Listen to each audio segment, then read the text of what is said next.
Previously on A Tale of Three Cabins. Karen and I traveled down to southern Ohio with Willow to do a septic test. We took JD with us on the trailer and we spent an overnighter there. The county came out, we dug our holes for the septic test.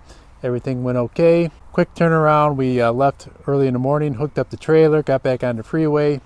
And then about 30 or 40 miles into our ride on the freeway, I noticed a very, very harsh vibration start up, kind of a thumping sound. And I right away checked my tire pressure gauges on the dashboard of my car, and everything was okay with the truck. I started looking in my mirrors, and then I could see some little pieces of rubber flapping. So this was on the driver's side of the trailer. You could see it starting to spit out rubber. It looked like we had another 6 or 7 miles before we could get to the next exit. I did not have a spare tire, and I'll talk a little bit about that coming up. But I told Karen to get on the phone and start searching for tire services or somebody with roadside assistance that could possibly help us and come out. So needless to say, we had about 7 miles before we got to the next exit. I put my hazards on, slowed down to about 40 miles per hour, and kind of hung halfway in the berm and halfway on the freeway.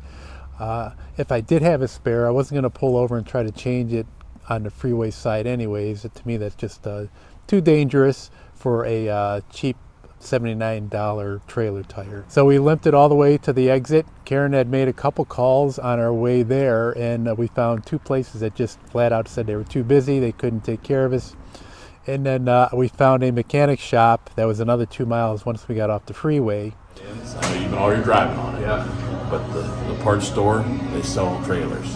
He's got a stack of 15 tires already mounted on rims sitting right there. Rather than me go over and get it and charge you extra for doing it, you go right over there and he'll put your tire on and done. Yeah. Now I see what trailer you got and what you're dealing with. Yeah. I think that's your best bet because that's exactly what I'm going to tell you I'm going to do. Yeah. I'm going to pull you over the side of the road, throw my jack under it, I'm going to send him over, we're going to get you a tire and rim. Okay. So you might as well, since you're rolling, you might as well just roll on it. When he looked it over, he thought that I said dualies, like dual tires, and I meant dual axles. But he looked at it, said, you know, you'd be better off just going down the road another couple blocks. There is a shop there that's an auto parts store, and they have a stack of these tires, and they could probably help you out, throw it on there. Because all I'm going to do is have a guy run down, pick up one of those tires, and I'm going to charge you to put that tire on, plus whatever I pay for the tire. So we hopped back into the car, went to this Napa parts store, which... How you doing?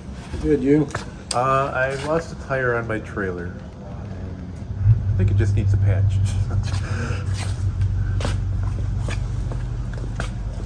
You know what size it is? Place down the road said you guys carry those or have a stack of them?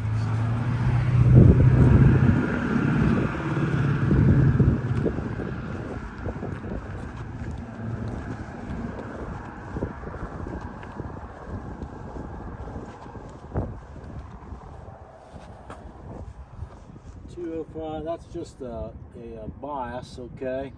Mm-hmm.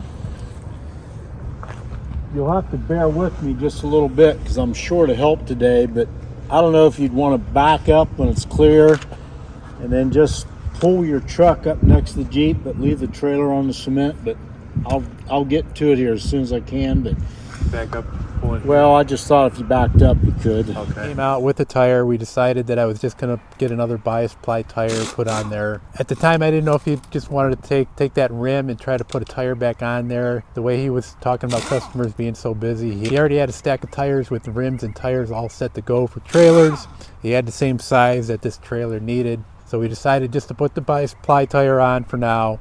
And I told him I would probably replace all the tires once I got back home, put radials on instead. We both agreed that it'd probably just be a good idea then to make the new tire that I bought from him as a spare. So just a little history about this trailer itself. So when I got JD in 2018, I quickly knew that I was going to need something larger to haul it around with, especially with our growing implements. So I went on Facebook Marketplace. I had been watching trailers probably for about 3-4 months. And I would always see this guy selling trailers at a pretty decent price. And eventually I just started text messaging him back and forth. And at that time, what he used to do was he would take a trip down to Alabama and go to a wholesale trailer manufacturer. Basically just make it like a quick overnight, less than 24 hours. So he would drive down to Alabama and he'd pick up 4 or 5 trailers. One that has the axles on it that he would use to tow back. And then he would put the other 4 trailers on top of it, had the axles separate, put the axles on once he got home, and he would do a quick turnaround, and within 24 hours or so he would be back at home, and then he would sell these trailers during the week or however long it would take him to sell them, and then he would make another trip down a couple weeks later, pick up more trailers, and pretty much just a revolving door. He got them at a good price, a wholesale price. So I told him I would like to get an 18-foot dovetail trailer, and we pretty much had it all set up, and I got the money out from the bank. The deal ended up falling through because he ended up selling the trailer to somebody else. He wasn't sure if I was serious or coming out through some sort of mix-up. Eventually, he went and got some more trailers. This was a couple weeks later. So I ended up buying a 20-foot dovetail trailer from him for $1,850, which was a pretty good price. Even though I wouldn't say that this is the best quality trailer out there, but it does the job for JD. When I picked up the trailer, there was a little something wrong with the shackle on here. It looks like it inverted or something. It may have happened on my way home. I might have hit a big bump. There was no weight on the trailer. The axle just inverted. It might have happened in my driveway because I had a good dip when you come over the bridge at the time. But I'm not sure what happened, but that's when I first got the trailer. I went back on Facebook Marketplace to see if he's still selling trailers, and he is. And this is 4 years later. But the same type of trailer, actually an 18-foot dovetail trailer, he's now selling for $3,500. And it looks pretty much the same as this one here, except, of course, 2 feet shorter. So this trailer is a 20-foot dovetail. It's double axle. Each axle is rated for 3,500 pounds. The gross vehicle weight of this trailer is 7,000 pounds, which means that the trailer itself is around 2,000 pounds, which means that I could carry about 5,000 pounds of cargo on here, and it should be within its limits. So for JD and the implements, I don't think I'll ever go over that 5,000 pounds. If I do end up with a larger tractor one day, I might come close to that, but for now this has been working well. After I've had it for a little while, I did a few additions to it. I put a little box on the front from Harbor Freight for storage, because once you get a trailer like this, you're carrying around a lot of straps. I also carry around a lot of blocks of wood that I throw in there. Then I had these rear jacks welded on, and when I'm not using the trailer for a while, I will jack everything up and get these wheels off the ground, so hopefully that prevents any extra wear or tear on the tire. So when I bought this trailer for just under $1,900, I realized that they probably just slap on the cheapest tires that they make, and I figured after I towed with this for a few thousand miles that I would just get myself a spare, but I would probably just replace these tires and use one of the best ones as a spare. So back to getting this flat tire. I'm not sure the reasons why. I think there was enough air pressure in there.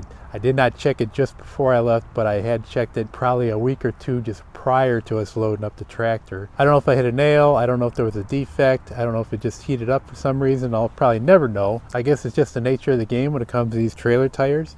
They do sit for long periods of time, and I guess they could develop bad spots, even though I do try to keep these tires out of the sun. I tried to keep them off the ground when I wasn't using them. I would use this trailer periodically, so I'm not sure. I don't think it got like a bad spot in it or anything from sitting for a long period of time. I thought I would get more than a couple thousand miles out of it, and I probably had less than 2,000 miles on these tires to begin with. So I was surprised when one did disintegrate on me on the freeway like this.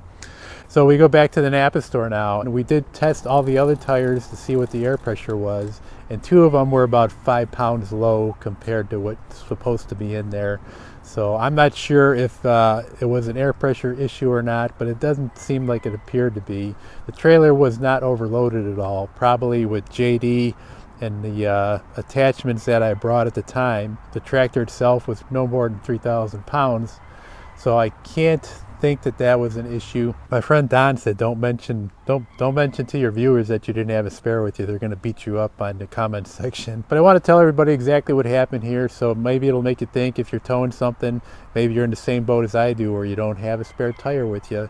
Make you think twice about the next time you go out to maybe check that air pressure, check your tires over really good, keep a spare with you, and maybe avoid some of the issues that I incurred here. So I'm just trying to share that experience with you. So the gentleman at the auto parts store, he got the tire back on, checked all the air pressure and all the other tires. We were good to go. Went inside to pay the bill. I asked him how much it was, and he said $79, and that was basically just the cost of the tire. So $79, I was pretty surprised actually, and I just handed him a $100 bill.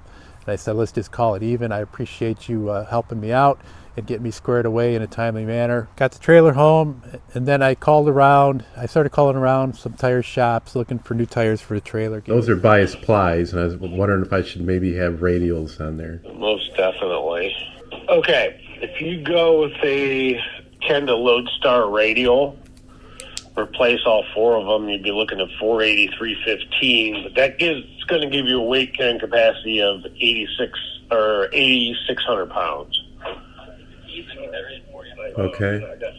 So that'll give you a little more leeway. It's if you don't have the room for a 225, that's the heaviest thing you're going to get in the size that you have. So when this tire disintegrated, we had to pull over and we had to find a place, and I essentially bought like one of them $79 trailer tires. So I have that, and is it okay to use that as a spare? Yeah, sure. Okay. Yeah, I keep it for a spare. Absolutely.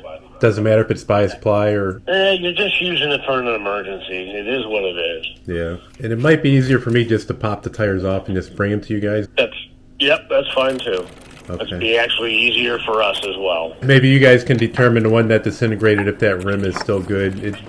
The guy that I bought the tire from thinks that the rim was still okay, but there was virtually nothing left. A little bit of rubber around the rim. That was about it. Yeah, it happens all the time. The rim's probably fine. All right, just drop it off anytime then. So most trailers come with bias ply tires, usually because they're on the cheaper end.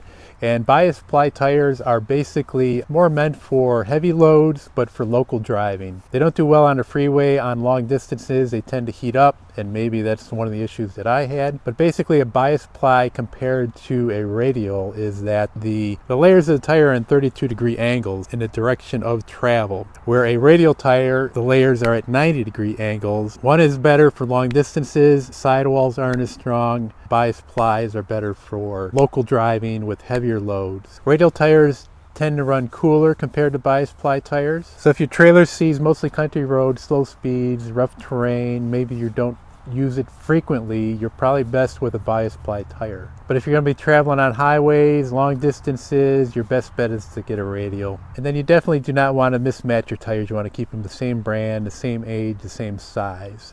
Now I'm going to use a bias ply tire as a spare, but that should be okay when it comes to just in a pinch and in an emergency. Got all 4 tires off real easy, threw them in the back of Karen's car on the way down there, and just got them in the back of her hatch okay. Dropped them off at the tire shop. I picked them up later in my pickup truck, came home in the evening, and I put the tires back on, torqued them to about 100 foot-pounds each on the lug nuts, and the trailer's good to go. I still need to find a little rack to put the spare on, but I'm thinking I'm going to store the spare inside the pole barn for now, just keep it out of the weather. This trailer stays out of the sun for the most part. South is back this way. Trailer is always shaded back here, even in the height of summer. So after this experience, there's also a few more things that I'm going to carry with me when I'm towing the trailer, and it's going to be very similar to when we went out west in the fall. So one of the first things I'm going to bring is my 18-bolt rigid half-inch impact wrench. It would make it a lot easier than using a tire iron and a lot quicker. I really don't need a jack.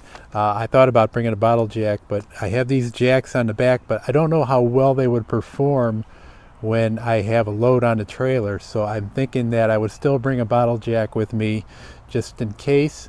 I can still raise these jacks up and get the tires off the ground. I also would bring some traffic cones with me. So it was a little kit that I took when we went RVing, and I'll probably have the same kit now. And all these items can fit in the trailer box. So that's it in a nutshell. I just wanted to share that with you to make you think if you're towing a trailer, if you're thinking about buying a trailer, just to be maybe a little bit more prepared than I was. All in all, we did okay. Nobody died. The rim that we drove on didn't have any damage, and we were still able to reuse it, even though we drove on it probably about 10 miles.